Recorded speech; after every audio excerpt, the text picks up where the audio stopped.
ಉಡಾಯಿಸೋ ಖಾರ ಬಣ್ಣ ರುಚಿಯನ್ನು ನೀಡುತ್ತದೆ. ಮೆಣಸಿನ ಪುಡಿ ಚಿಂದಿ ಉಡಾಯಿಸೋ ಖಾರ ಬಣ್ಣ ರುಚಿ. RSSನ ಶಾಲೆಗಳಲ್ಲಿ ಮಕ್ಕಳ ಬ್ರೈನ್ ವಾಶ್ ಮಾಡಲಾಗ್ತಿದೆ ಅಂತ ಒಂದು ಗಂಭೀರ ಆರೋಪ ಮಾಡಿದ್ದಾರೆ. ಅವ್ರದ್ದೇ ಬ್ರೈನ್ ವಾಶ್ ಮಾಡಿಬಿಟ್ಟಾರೆ. ಪ್ರಿಯಾಂಕಾ ಖರ್ಗೆ ಅಂದೇ ಬ್ರೈನ್ ವಾಶ್ ಮಾಡ್ಯಾರ ಸಾಬ್ರೆಲ್ಲ ಕೂಡಿ. ಇವತ್ತು 4-5 ಪ್ರಾಡಕ್ಟ್ ತಯಾರು ಮಾಡಿಬಿಟ್ಟಾರೆ ಸಾಬ್ರು. ಅವ್ರೇನು ತಾಲಿಬಾನ್ ಶಾಲೆಗೆ ಹೋಗ್ಯಾರೋ ಮದ್ರಸಾಕ್ಕೆ ಹೋಗ್ಯಾರೋ ಗೊತ್ತಿಲ್ಲ. ಹರಿಪ್ರಸಾದ್, ಸಿದ್ದರಾಮಯ್ಯ, ಈ ನಮ್ಮ ಪ್ರಿಯಾಂಕಾ ಖರ್ಗೆ, ಸಿದ್ದರಾಮಯ್ಯವ್ರಿಗೆ ಎಷ್ಟು ಪ್ರೀತಿ ರೀ ಸಾಬ್ರ ಟೊಪ್ಪಿಗೆ ಹಾಕೋಲಿಕ್ಕೆ. ಹಿಂದೂಗಳ ಮೈಸೂರು ಪೇಟ ಹಾಕಿದ್ರೆ ಅವ್ರಿಗೆ ಸಿಟ್ಟು ಬರ್ತದೆ. ತಾಲಿಬಾನ್ ಟೊಪ್ಪಿಗೆ ಹಾಕೊಂಬಂದು ಸಂತೋಷ ಪಡಿಸ್ತಾರೆ. ಇವರೇ ತಾಲಿಬಾನಿಗಳಾಗ್ಯಾರ. ನಮ್ಮ ಕರ್ನಾಟಕದಲ್ಲಿ 3-4 ಮಂದಿ ತಾಲಿಬಾನ್ಗಳಾಗಿಬಿಟ್ಟಾರೆ. ಈಗ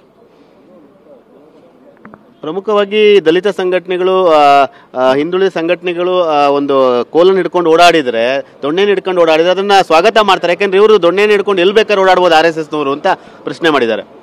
ನೋಡಿ, ಆ ದೊಣ್ಣೆಯಿಂದ ಯಾರಾದರೂ ಹೊಡೆದಿದ್ದಾರ? ದೊಣ್ಣೆಯಿಂದ ನೋಡ್ರಿ ಆತ್ಮರಕ್ಷಣೆಗಾಗಿ ಇರುವಂಥದ್ದು.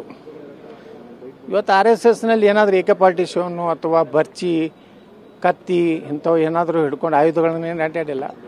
ಅದು ಒಂದು ಏನು ದೊಣ್ಣೆ ಎಲ್ಲ ರೀತಿಯಿಂದ ಆತ್ಮರಕ್ಷಣೆಗೂ ಆಯಿತು, ಮತ್ತೊಬ್ಬರಿಗೆ ರಕ್ಷಣೆ ಮಾಡ್ಲಿಕ್ಕೂ ಸಹಾಯ ಆಗ್ತದೆ. RSS ಶಾಖೆಯಲ್ಲಿ ಯುವಕರಿಗೆ ಲೈಂಗಿಕ ಕಿರುಕುಳವನ್ನು ಕೊಡಲಾಗಿದೆ ಅಂತ ಒಂದು ಗಂಭೀರ ಮತ್ತೊಂದು ಆರೋಪ ಮಾಡಿದ್ದಾರೆ. ಕೇರಳದ ಒಂದು ಕಿರುಕುಳದ ಒಂದು ಸುಸೈಡ್ ಪ್ರಕರಣವನ್ನು ಹೇಳಿ. ಈಗ ಮದ್ರಸಾಗಳಲ್ಲಿ ಎಷ್ಟಾಗ್ತಾವೆ? ಇವ್ರ ದಮ್ಮಿದೆ ಮಾತಾಡಲಿಕ್ಕೆ. ಮದ್ರಸಾಗಳಲ್ಲಿ ಮಸೂದಿಗಳಲ್ಲಿ ಏನೇನು ಆಗ್ತಾಯಿದೆ ಅದನ್ನು ಮಾತಾಡತ್ತೆ ಹೇಳ್ರಿ. ಬಿಟ್ಟು RSS ಬಗ್ಗೆ ಮಾತಾಡಲಿಕ್ಕೆ ಈ ನೈತಿಕತೆಯಲ್ಲ. ಸುಮ್ಮನೆ ಏನೋ ಒಂದು ಆರೋಪ ಕೊಟ್ಟು ಮಾಡೋದು ಮತ್ತು ಪಲಾಯನವಾದ ಮಾಡೋದು. ಪ್ರಿಯಾಂಕಾ ಖರ್ಗೆ ಕೆಟ್ಟ ಚಟ್ಟ ಅಂದರೆ ಪಲಾಯನವಾದ ಮಾಡ್ತಾರೆ. ನಮ್ಮದು ಯಾವುದಕ್ಕೂ ಸ್ಟಿಕಾನ್ ಇಲ್ಲ. ಏನು ಹೇಳ್ತಾರೋ ಅದಕ್ಕೆ ಸ್ಟಿಕಾನ್ ಇರಬೇಕು ಕೊನೆಯವರೆಗೆ. PSI ಆಗೋಣ ಭಾಳ ಮಾತಾಡ್ತಿದ್ರಿ. ಎಲ್ಲ ಐತ್ರಿ PSI ಆಗೋಣ? ಎಲ್ಲರ ನೆನಪರ ಐತೆ ಅವ್ರಿಗೆ. ಸುಮ್ಮನೆ ನಾವು ಬಂದ್ರೆ ಜೈಲಿಗೆ ಹಾಕ್ತೀನಿ ಅಂತಿದ್ರಿ. ಎಷ್ಟು ಮಂದಿ ಜೈಲಿಗೆ ಹಾಕಿದ್ರಿ?